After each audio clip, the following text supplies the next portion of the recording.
Bienvenue à tous sur la nouvelle vidéo. Aujourd'hui au programme, analyse de EU et GU pour la semaine. Du coup, on va préparer nos niveaux. On a eu une semaine qui est passée avec un peu moins de volume comparé à la première semaine de juin, mais on se rapproche tout doucement en fait des prix qu'il y a eu au début d'année. On voit ici, on est là, ça c'est les prix du coup du début d'année et on va essayer de se rapprocher au plus près de ces prix-là.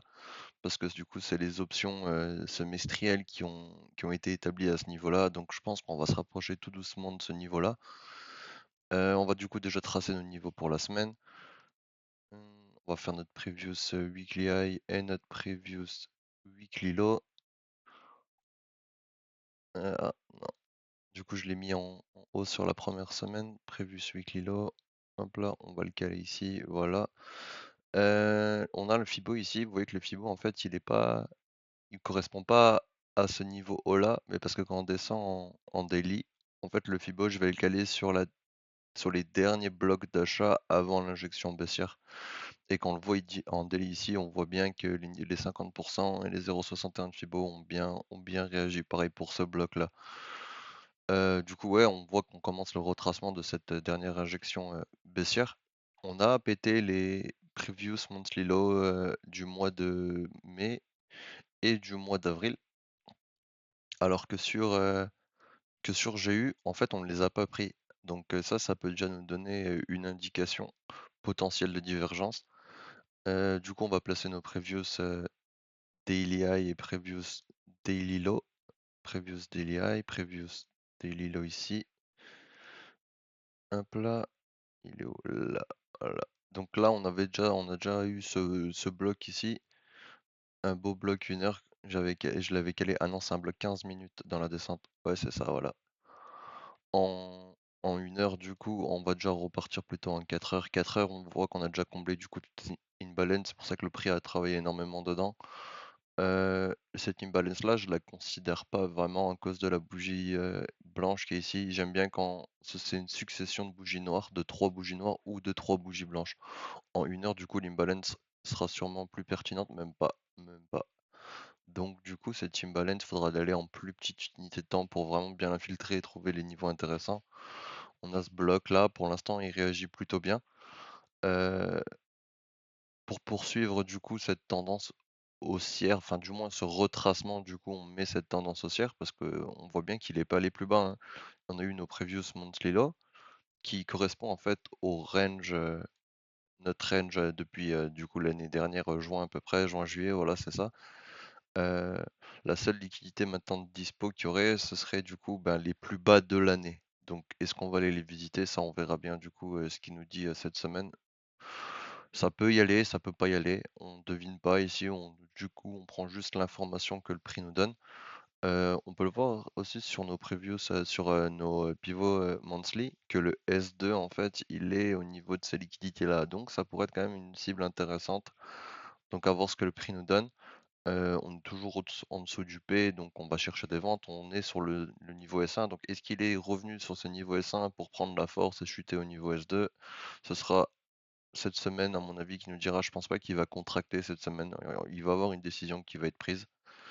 Hem, En niveau d'achat, du coup, on pourrait en 4 heures, les blocs sont pas très jolis. Mmh, on aurait ici, je pense qu'il faudrait descendre en 1 heure, voilà. On aurait ici ce bloc, de demande, du coup, les dernières ventes avant cette impulsion haussière. On pourrait se positionner ici. En plus, il y a une belle imbalance. Si on prendrait un Fibo, du coup, ici jusqu'à ici, on serait dans des niveaux intéressants du Fibo. On aurait du coup le lycée qui commencerait ici. On serait sur des 0,6. Ici, il y aurait un achat potentiel à prendre cette semaine si le prix il veut casser ce range qu'il a fait ici, prendre la liquidité ici et partir à la hausse. Après, il faut voir les confirmations qu'on a dedans. On rentre pas sans confirmation. Très important, je vous l'ai expliqué sur la dernière vidéo. Heu, en Si on voulait prendre une vente, je dirais bien que le bloc là, en fait, le bloc là est intéressant. Mais il a déjà été pris, il n'a pas été pris aux 50. Il pourrait avoir une réaction. Est-ce que ce serait une réaction à voir s'il prend du coup ce range ici, il va chercher la liquidité pour aller chercher en dessous Ensuite, en dessous ici, pour repartir, ce serait un plan potentiel. Euh, il ferait comme ça, il remonterait comme ça, il descendrait ici à peu près dans la zone pour avant de repartir. Ça pourrait être un plan. Ça pourrait être un plan potentiel. Maintenant, on va voir s'il fait ça ou il part tout de suite à la hausse. En zone de vente, on pourrait avoir ce niveau ici. Il faudrait que je remette en 1 heure, voilà. On aurait une très grosse zone de vente en vrai de vrai. Il y a des liquidités intéressantes à aller chercher ici et ici. On le voit en weekly en fait. Ici, c'est des previews qui ont jamais été pris. Et surtout, si ici sur cette descente-là, on voit que le prix du coup, il est pas allé chercher plus bas. On a eu cette réaction de cette semaine. Donc ce serait peut-être un indicateur de il voudrait continuer à retracer à la hausse avant d'aller chercher des plus bas. Du coup, ce serait notre zone de vente, ça, ce serait notre zone d'achat. Là-dedans, il y a pas de choses à prendre, hein. Ça, ce serait du suicide de prendre un call. On attend qu'il se décide et nous, on rentre sur nos zones. On rentre pas au milieu de n'importe quoi en pensant qu'il soit il va aller là ou soit il va aller là. Ça, c'est du gambling. Du coup, sur EU, je pense qu'on a tout fait. En weekly, ouais, le pivot weekly, on voit qu'il arrange autour de son point P, hein. Il est allé ni chercher les R1, ni chercher les S1. Donc ça veut dire que la semaine prochaine, les niveaux, enfin la semaine prochaine, ouais, demain du coup, les niveaux S1 et R1 vont être plus contractés. Donc la semaine prochaine, le pivot weekly sera plus intéressant à utiliser que cette semaine. Donc voilà, on a nos petites zones d'achat ici et de vente ici. Ici, elle est quand même dangereuse, hein, parce qu'on est quand même bien haut dans le niveau, donc à voir. Il dessinera sûrement des zones aussi après le mouvement de cette semaine. Donc à voir ce qu'il nous donne. Hum, Du coup, on peut aller faire G1 hein, maintenant. G1, j'avais déjà tracé ouais, les previews. Euh, on a nos previews weekly high des semaines passées qui ont jamais été pris, tous les lows ont été pris. On voit que lui, par contre, il a jamais pris son previous monthly low. Le mois de mai est ici et le mois d'avril est ici. Donc là, il y a encore des liquidités à prendre. Est-ce que du coup, c'est une divergence? Est-ce qu'on va prendre... Moi, j'ai toujours préféré prendre GU dans tous les cas pour sa volatilité et son volume plus intéressant que EU. Donc intéressant de voir ce qu'il nous donne cette semaine. Euh, du coup, ouais, j'ai dit que le previous weekly ici est vachement collé au previous monthly, donc ça pourrait être intéressant d'avoir une position ici, sachant qu'on a une zone ici, et notre previous monthly, notre pivot monthly qui est ici, le S1. Ils zone autour de son P, c'est ce qu'il fait depuis le début du mois. Sur nos weekly, on va aller en 4 heures. Lui aussi, il a zoné autour de son P. Par contre, le R1 était plus collé que sur EU. Donc lui, il l'a touché. On voit qu'ici, il n'y avait rien à faire, hein. C'est du pur range, hein. Donc ça, on prend pas. Il y a eu cette impulsion et là, pour l'instant, il contracte. Donc rien à faire pour le moment. Nos zones ici, ce serait du coup, faudrait descendre en plus petite unité de temps. Et on pourrait dire que c'est ici notre zone d'achat. Il y en a, il la mettrait ici. Je préfère la mettre ici. Plus c'est précis, plus notre point d'entrée est, est du coup plus accurate, précis du coup. Si on trace un petit fibo, hop, on a des bonnes zones, on a lissé là, on a le 0,61 ici, il y a des zones intéressantes d'achat à prendre. On serait couvert du coup par l'imbalance aussi. Donc zone potentielle intéressante, surtout ben, qu'il faudrait qu'il prenne cette liquidité du range. De toute façon, il va prendre l'un ou l'autre hein, dans tous les cas. En zone de vente, du coup, il y aurait toute cette zone-là en vrai de vrai. Une assez grosse zone de vente. Et il a déjà un peu travaillé dedans. Pas faux, je prendrais pas de vente ici. Pareil que sur EU, franchement, on est déjà bien haut dans le mouvement, donc ici, il y a énormément de liquidités à aller chercher. Il y a des previews daily, des previews weekly high, donc si le prix vient ici, il va peut-être pouvoir contracter. Ce sera une petite position en petite unité de temps, mais pas en M15, pas en entrée M15, M5, ce sera pas intéressant.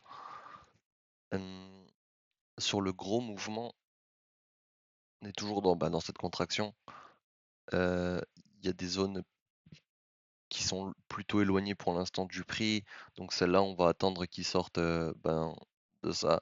Là, pour l'instant, on le voit plus beau, c'est plus beau que sur EU parce qu'ici, en fait, il est pas allé plus bas. Donc ici, il a été refusé d'aller plus bas. Donc, on a un amas d'acheteurs ici institutionnels. Donc est-ce qu'il va vouloir, aller les chercher pour avant partir à la hausse ou est-ce que le niveau va être défendu? Ça, on verra bien cette semaine. Concernant aussi les options, le prix du début d'année, du coup, est là-dedans, voilà, il est là-dedans le prix. Début d'année, on est là. Notre prix est ici, donc on n'est pas loin du milieu du prix intéressant pour les options, de semestriel. Donc il y a encore des pips à aller gratter, hein, jusqu'à qu'ils soient au niveau là. Donc à voir ce que ça donne. Heu, Weekly, on a dit qu'il est touché. Monthly, on est aussi du coup en dessous du P. Lui, il a pas touché le S1. Donc on est toujours dans des ventes, mais ce refus-là commence à faire changer mon biais un p de je commence à faire changer mon biais. Donc je vais sûrement privilégier les achats. À voir après la configuration du prix, de cette semaine. Comment, s'il me laisse des entrées potentielles, parce que quand il fait des choses comme ça, là, il y a pas d'entrée potentielle ici, hein. Ici, techniquement, vu que EU, il est passé en dessous de son previous monthly, on aurait voulu qu'il aille chercher ici pour aller chercher un achat ici et là, on prend pas d'achat sur ça, ce serait beaucoup trop dangereux. On fait pas de l'anticipation, nous, on réagit simplement à ce que les bougies, elles nous disent.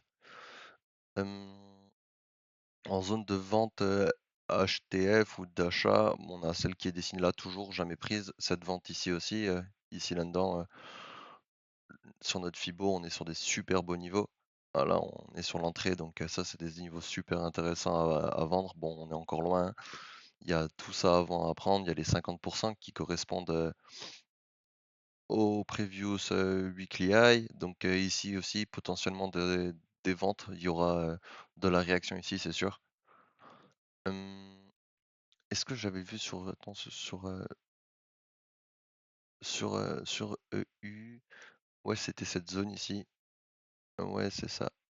C'est le bloc ici, en fait, qui est aussi intéressant, mais on est vraiment loin du prix, parce qu'il y a pas mal de previews weekly aussi dedans. Donc voilà, on a fait notre petite analyse de la semaine. Heu, on espère vraiment qu'il va sortir de cette contraction ici. Ce sera un mouvement qui sera intéressant. On n'anticipe pas, on réagit, on détermine nos zones, on attend nos confirmations dans nos zones. Et à ce moment-là, on pourra rentrer en position. On a tracé nos liquidités, nos previews, weekly high, weekly low, daily high, daily low, et à ce moment-là, on pourra interagir avec le prix, pas avant.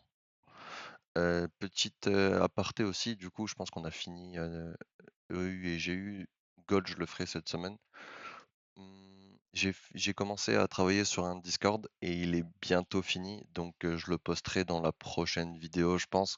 Comme ça, si vous avez des questions sur, ma stratégie, sur, comment je vois le prix et ainsi de suite, ben, ce sera une place où on pourra tous échanger.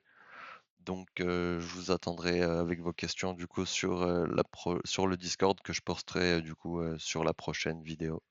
Sur ce, portez-vous bien. Bonne semaine de trading à vous et à bientôt. Ciao, ciao.